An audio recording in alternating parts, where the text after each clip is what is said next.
Bien, estamos en este tercer y último bloque. Mire, aprovechando que tocamos hace un momento el tema de la xenofobia, el racismo, la recomendación del presidente Andrés Manuel López Obrador a Américo Villarreal sobre ver o no ver a Greg Abbott, vamos a escuchar el comentario a tiempo don Teodoro Rentería Arroyave. Adelante, por favor.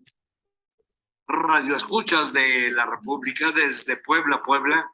Les saluda su amigo y servidor Teodoro Rentería Arroyave con el comentario a tiempo que se titula La brutalidad policíaca contra los afrodescendientes. Los altos comisionados de la Organización de las Naciones Unidas ONU, seguramente por sus delicadas y complicadas encomiendas, se tardan desde nuestra perspectiva demasiado en dar sus informes, lo cual provoca que los mismos no tengan el impacto en los medios y en la sociedad para remediar esos fenómenos lacerantes que lastiman no solo a una comunidad o a un conglomerado, sino a toda la humanidad. Fue hasta el pasado 30 de septiembre cuando el alto comisionado de las Naciones Unidas para los Derechos Humanos, ACNUD, informó a la IPS que los afrodescendientes son las principales víctimas de la violencia policial.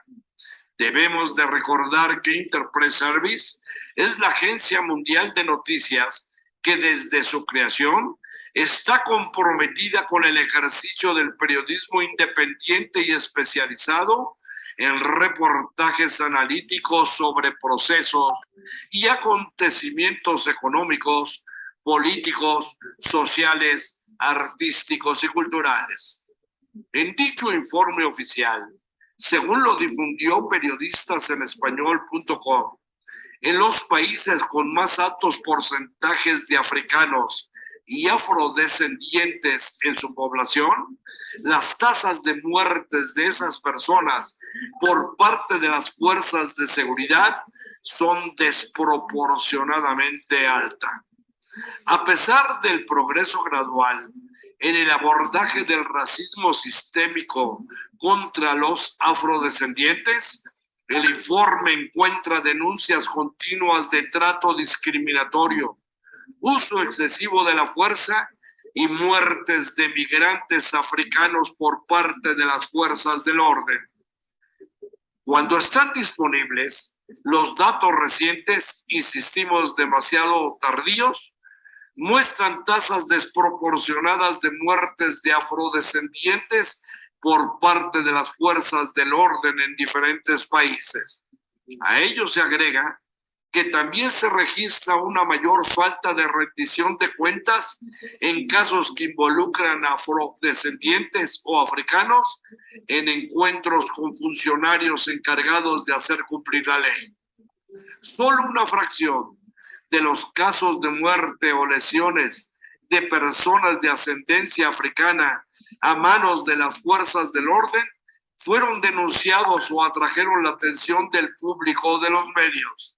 Detalla el informe y señala que se ha informado de casos de clasificación errónea y subnotificación en Brasil y Estados Unidos. Según el Foro Brasileño de Seguridad Pública, casi 80% de las víctimas de operativos policiales en 2020 en Brasil eran de origen africano, y ACNUD y otras entidades de derechos humanos han expresado su preocupación por las muertes que se han producido durante las operaciones policiales a gran escala. Además, el informe divulgado en la sede de ACNUD en Ginebra se centró en detalle en 7 casos emblemáticos de violencia policial contra afrodescendientes. Se refiere a los muy conocidos de George Floyd y Breonna Taylor en Estados Unidos, Adama Traoré en Francia, Luana Barbosa dos Reis dos Santos y Joao Pedro Matos Pinto en Brasil, Kevin Cloyd en Reino Unido y Yersaner García Palomino en Colombia. García Palomino, por ejemplo, era una joven promesa futbolística a quien dio muerte un policía en Puerto Tejada, suroeste de Colombia, en junio de 2020. Claire era un afrodescendiente de 35 años que sufría de trastornos mentales y murió bajo custodia policial en el sureste de Londres en 2018. Barbosa dos Reis fue una mujer brasileña afrodescendiente y lesbiana, fallecida por violencia policial en un asalto de la policía militar en la ciudad de Ribeirão Preto, en el interior del estado de Sao Paulo. Aún más conocido es el caso de Floyd, asfixiado por un policía que le tenía en el suelo sometido y cuya muerte en mayo de 2020 en Minneapolis, Estados Unidos, desencadenó un vasto movimiento de protesta bajo la consigna Black Lives Matter. Las vidas de los negros son importantes. En cuanto a la respuesta a esta brutalidad policial, el informe señala que, aunque se ha avanzado en la rendición de cuentas de algunos de estos casos icónicos, lamentablemente ninguno de ellos ha concluido aún, con las familias buscando siempre la verdad, la justicia y las garantías de no repetición.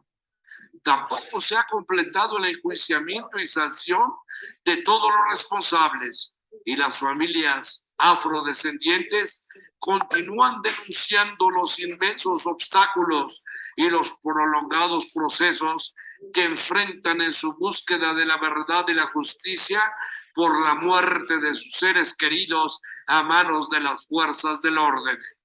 En términos generales, el informe constata la persistencia de denuncias de trato discriminatorio, deportaciones ilegales, el impacto desproporcionado de la pena de muerte o políticas punitivas de drogas, así como sobre representación en arrestos y en las cárceles.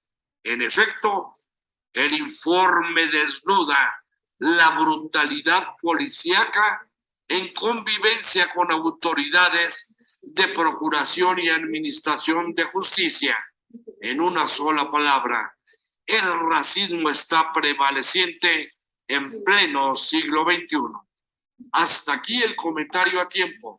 Se despide de ustedes su amigo y servidor, Teodoro Rentería Arroyave. Es gravísimo, ¿no? Y más cuando sabemos precisamente de personas como el gobernador tejano que disfruta, o sea, vive precisamente con esta forma de estigmatizar a la migración ilegal y de jugar con el ser humano, enviándolas, como usted lo sabe, a internarse, ¿no? Hacia el territorio norteamericano, pero con un destino. O sea, vamos a bajarlos enfrente de las casas de quienes ven con buenos ojos la migración ilegal. Y esa es la forma, el formato muy vulgar, bajuno, del cómo se trabaja desde la figura de una persona que en verdad ve o como ve en la supremacía blanca un estilo de vida, un formato obligatorio de vivir. Ni modo. Ese es un tema que nosotros o quienes viven en la frontera tendrán que padecer si es que Greg Abbott logra una reelección, pues lógicamente algunos años más. Y ojo, este tipo de personas van lógicamente en crecimiento, impulsados por fortunas como la de Donald Trump, a tratar de crecer en el ámbito federal norteamericano. Y no dude que quieran dar el salto hacia la presidencia de los Estados Unidos. Bueno, ¿qué le pide la IP al gobierno estatal? Lo de siempre, privilegiar a proveedores locales. Y es que muchas veces, a través de terceros, contratistas, logran que empresas de, pues no sé, amigos que viven fuera de Tamaulipas, constructores, distribuidores de X o Y, logren las concesiones. ¿Por qué? Pues porque yo soy el compadre que tengo el acceso al amigo del amigo y ese me va a dar la firma. Yo solamente voy a ser un mediador, le subimos un poquito el precio y ganamos todos. Y desafortunadamente el proveedor local se queda sin ninguna posibilidad de competencia, cuando muchas veces puede mejorar hasta el precio y la calidad, ¿eh? Pero pues los negocios que hay detrás del gobierno o cobijados por el gobierno son enormes, multimillonarios. Vamos a estar a la espera de que el gobierno actual cambie radicalmente esta postura. Y ojo, se han detectado en Victoria, pero esto no quiere decir que el dinero, usted sabe que el dinero circula a la velocidad del sonido, ¿no? Billetes falsos de 200 y 500 pesos. Estos se lograron ubicar en el centro de Ciudad Victoria. Se ubica a una banda de estafadores que lo que logra es la aglomeración en las tiendas, pagan o meten un billete falso o dos billetes falsos entre otros de denominación similar o igual y hacen que lógicamente no se tenga la oportunidad o el tiempo suficiente para comprobar ¿cómo se llama? Su origen lícito, ¿no? Entonces, hay que tener mucho cuidado. Normalmente son puestos fijos y semifijos y piden a todas las personas que eviten ser víctimas que otorgan billetes con estas denominaciones y que resultan ser falsos. Eso no quiere decir que usted no reciba billetes de 200 o de 500. Simplemente es el tiempo de verificar que se trata de un billete oficial. Es fácil poder detectarlos. Normalmente la prisa por cobrar y dar el otro servicio nos hace perder en un momento dado los cuidados, pero hay que estar protegidos. Y obvio, no trate usted de hacer lo propio, ¿eh? O sea, no vaya usted a tomar el billete falso con el cual se vio usted estafado y vaya a hacer o a intentar hacer lo mismo porque usted cae en un delito. Eso es bien importante que lo corresponde. Se supone que lo más correcto es acercarse a una sucursal bancaria, comentar que usted recibió ese billete de manera incorrecta y entregarlo al gerente de tienda, de banca o al cajero para que ellos puedan documentarlo. Por supuesto, proceder a su destrucción y evitar su circulación. Pero no vaya usted a intentar hacer lo mismo porque si es sorprendido, el que se va a ir a la cárcel es usted y las explicaciones que dé, nadie se las va a creer. Pide la comunidad científica en Tamaulipas más dinero para la ciencia, la tecnología y la innovación. Dijo, este es un tema de la mayor importancia. Nosotros somos promotores, por supuesto, de la divulgación de la ciencia y de todos estos temas que siempre son benéficos para la sociedad. Sin embargo, el presidente de la República lo ha dejado claro, inclusive con, pues hasta cierto punto, maltrato, ¿no? Al sector de los científicos. Hay mucha duda en su tarea. Él asegura que hay mucha corrupción en la asignación de becas, de dinero para proyectos de investigación y inclusive muchas dudas en cómo se ha trabajado precisamente en estos proyectos que son muy caros y ha desaparecido fideicomisos, ha retirado centros de investigación, ha fusionado otros. ¿Qué reto tendría aquí Américo Villarreal? ¿Seguir el discurso presidencial o buscar una alternativa que le permita a Tamaulipas tener precisamente a la comunidad científica, tecnológica y de innovación a la vanguardia, o por lo menos avanzando en estos temas? Tome usted en cuenta que cruzando la frontera está uno de los espacios que se dedica a la aeronáutica, pero es uno de los espacios en donde se aplica la ciencia avanzada en aeronáutica y en otras muchas disciplinas que convergen con la conquista del espacio.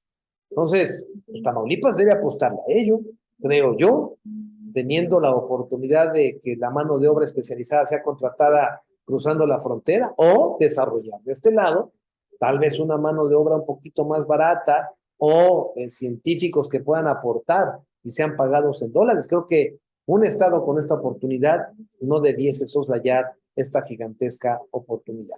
Bien, con esto terminamos, no sin antes agradecerle a todo el equipo de la 89.5 el que siga con este esfuerzo permanente para entretener, informar, acompañar al radioescucha en Matamoros y en las zonas aledañas.